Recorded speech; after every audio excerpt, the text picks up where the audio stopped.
A fun game that earns you money. How much did you guys make from CryptoZoo? I lost around $50,000 in CryptoZoo. I lost $40,000. I lost around 15,000 US dollars. I lost $25,000. $120,000. $500,000 Australian, which is $500,000 in CryptoZoo. Shut up! No, you haven't! Yeah, 500K. Oh, no. Good for you, but also you're slimy as. We're going to handle this ourselves while we continue to build CryptoZoo, and I'll see you in court. Logan Paul has spent years trying to convince everyone that Coffeezilla completely misrepresented what happened with CryptoZoo, and eventually he decided talking about it on podcast wasn't enough. He sued him, which sounds like the ultimate move. If somebody has falsely accused you of running a scam, take them to court and prove them wrong. Simple, except defamation lawsuits have one fairly terrifying feature: discovery. Because once you sue somebody over what they said about you, they're allowed to start asking for evidence that helps prove whether what they said was actually true.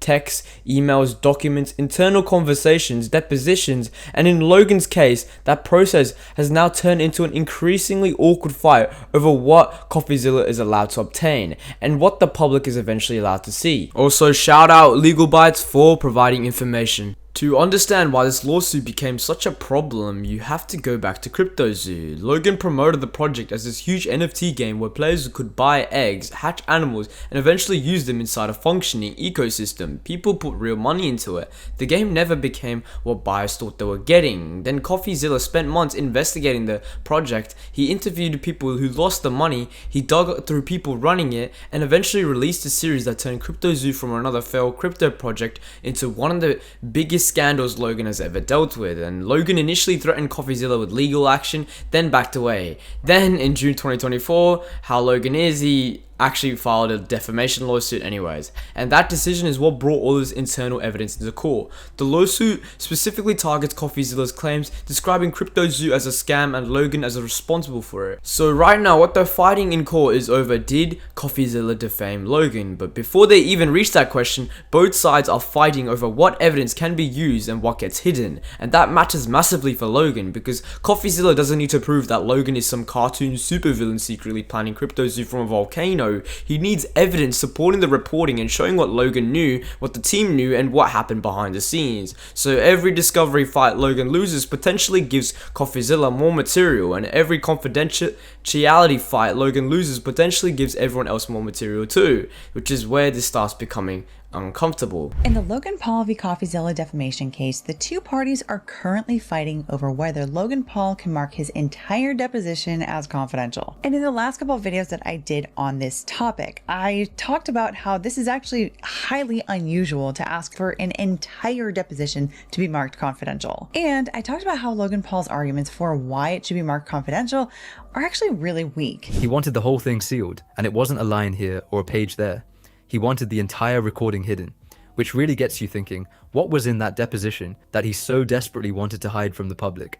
And one of the biggest recurring themes in this lawsuit has been confidentiality. Both sides had a protective order allowing sensitive discovery material to be marked confidential. That by itself is normal. A lawsuit can contain private information that has absolutely no reason to become public. But there's a difference between this information is private during discovery and this information should stay hidden once we're actively using it to ask a judge to make decisions. And once evidence starts becoming part of a court ruling, the public generally has a much stronger interest in seeing what the court relied on, and Logan's side was pushing to preserve confidentiality over material that Coffeezilla clearly wanted to bring into the open. As a root problem, he doesn't make any argument that anything in the deposition is sensitive or private in nature. In other words, he doesn't really make any real arguments as to why this entire deposition should be treated as confidential. And this is where Logan's argument starts turning into a pretty basic court principle. Courts are supposed to be public. Not every single discovery document gets dumped onto Google,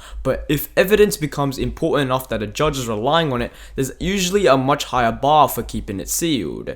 Pulling up case law, specifically talking talking about the presumption that judicial records should remain open, and Logan's problem is that simply saying this could embarrass me is not automatically enough. If that were the standard, then every celebrity involved in a lawsuit would just mark everything embarrassing as confidential and nobody would ever see anything. That is not how public courts are supposed to work. Now, to make matters worse for Paul, his lawyers at one point in this reply tried to do that thing that I described earlier. You know, where both sides will take the legal authority that the other side is using to support their arguments and try to show how it actually supports our side. But the problem is, as much as Paul's lawyers are trying to do that, in my opinion, I think they're very unsuccessful at it. For example, in this part of the reply, they're responding to Coffeezilla's argument that in order to mark his deposition as confidential, Paul needs to show good cause. And this basically means that Logan Paul needs to have a good, rational reason that has something to do with some kind of privacy interest. It's really not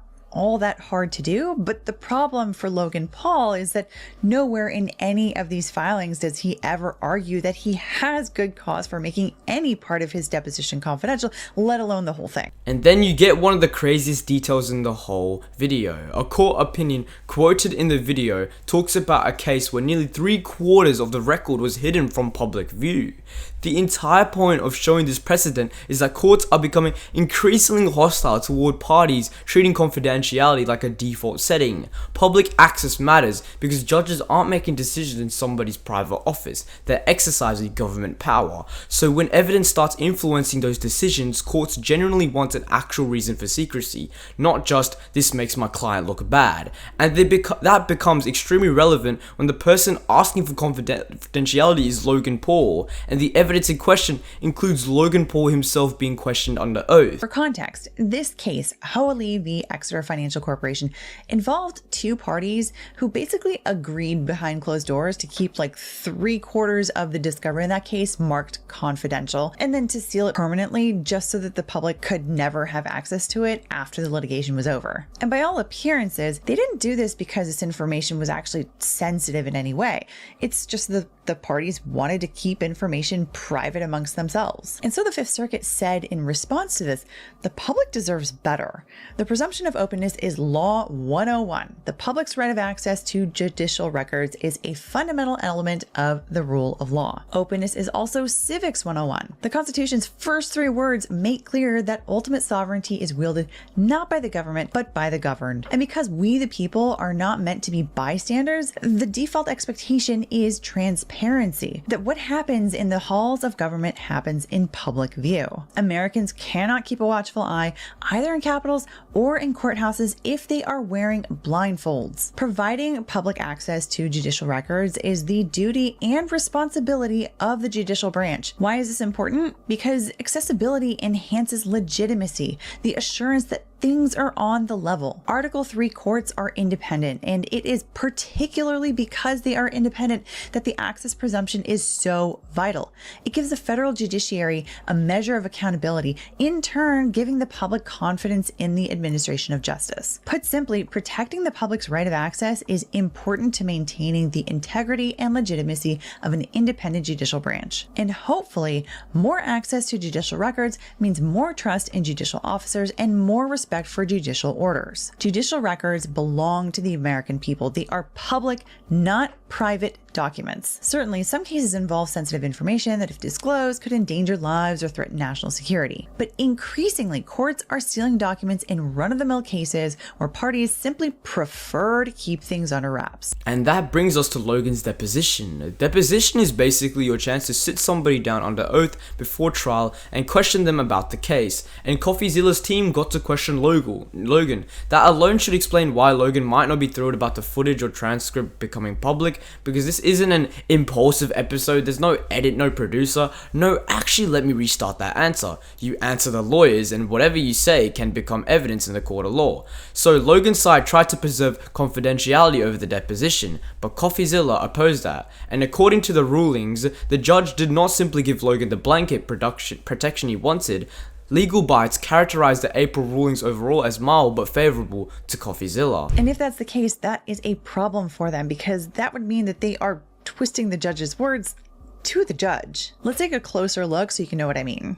So this hearing transcript that Paul attaches starts out where the judge is talking about Coffeezilla's earlier request to transfer the case from San Antonio to Austin so that it can be litigated in the same court as the class action case. And there's discussion leading up to this that we can't see, but he basically concludes that he doesn't want to transfer the case over there. So the judge says at the top of this page, "So I'm wondering, I will tell the parties the motion to withdraw, the transfer to withdraw. I'm not transferring this case to Judge Griffin. It would not be fair. I've already had involvement in this case. He's got enough on his plate. But I am considering staying some or all of the proceedings in this case while that case gets rolling. I need to hear from the parties on it. I'm concerned about it. Judicial resources need to be economized. There is the danger of prejudice to both sides. I'm very concerned, even though there's a voluntary agreement by these potential class members to subject themselves to deposition, I'm concerned that that could be prejudicial to them. I'm concerned with the team on the Logan Paul side that some of this information would be information that could be used in the other case, even with the protective order.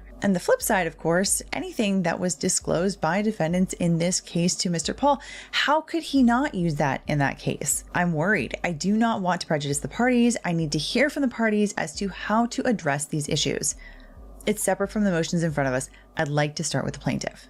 But confidentiality wasn't the only battle. Logan also challenged whether Coffeezilla legally qualifies as a journalist, and this matters because Texas has protections that can allow a journalist to shield certain information gathered while doing journalism, and Logan wanted thousands of documents and communications, and Coffeezilla argued that some of those were protected. So Logan's side essentially has to argue that Coffeezilla might make investigative documentaries watched by millions of people, but legally he shouldn't get journalist protections, and the court did not fully buy that argument, and that's another small but really important win for Coffeezilla, because this entire lawsuit exists because Logan says Coffeezilla's reporting was irresponsible, while simultaneously trying to argue that Coffeezilla isn't really a journalist. Then it goes over the actual statements that Logan sued over, the CryptoZoo refund. Logan eventually announced a buyback program for the NFT holders, but Coffeezilla's criticism was that the refund came with a waiver. If people accepted, they were giving up certain legal claims, and that became one of the statements Logan says was defamatory.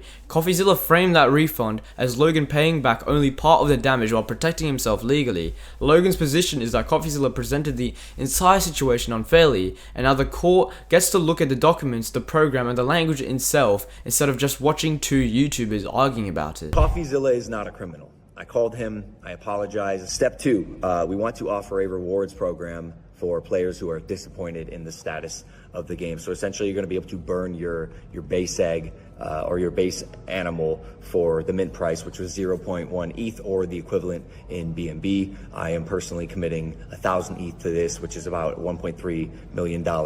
I'm sorry, guys. I apologize for how this has unfolded thus far, and I want people to know that they can trust me and that I'll always take care of the fans and people who support me. And lastly, thank you, Coffeezilla. You have catalyzed this, and I am very grateful for your work and your investigation, and I mean that. Thank you, bro. Logan Paul is refunding people he scammed if they promise to stop suing him for the vastly larger amount he may owe them. And honestly, I'm conflicted because on the one hand, victims getting money is always great, and I'm proud that our investigation led to some real-world consequences.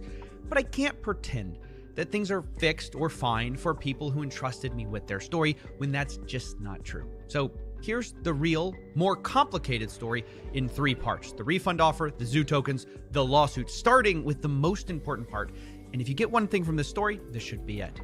These are the estimated damages in CryptoZoo, $18.5 million, which comes from a combination of ZooCoin and NFT sales. And then this, much smaller percentage of that pie, is what Logan is actually offering to refund, on the condition, though, that all of the people who spent the last year suing him for the larger damages drop their case. So that's a refund of only 12% to drop 100% of the case that, as far as I can tell, Logan may be losing. And eventually we finally reach what the whole video has been building toward, the rulings. The judge doesn't completely destroy Logan's case. Coffeezilla doesn't suddenly walk away with a victory check, but on several discovery issues, Logan does not get everything he asked for. Coffeezilla keeps important protections, and some of Logan's requests are limited, and Logan's effort to preserve sweeping confidentiality over his deposition doesn't get the clean win he wanted. Basically, Logan started the lawsuit expecting to put Coffeezilla's reporting under a microscope, and now Logan's own evidence is sitting under that same microscope. That's the backfire.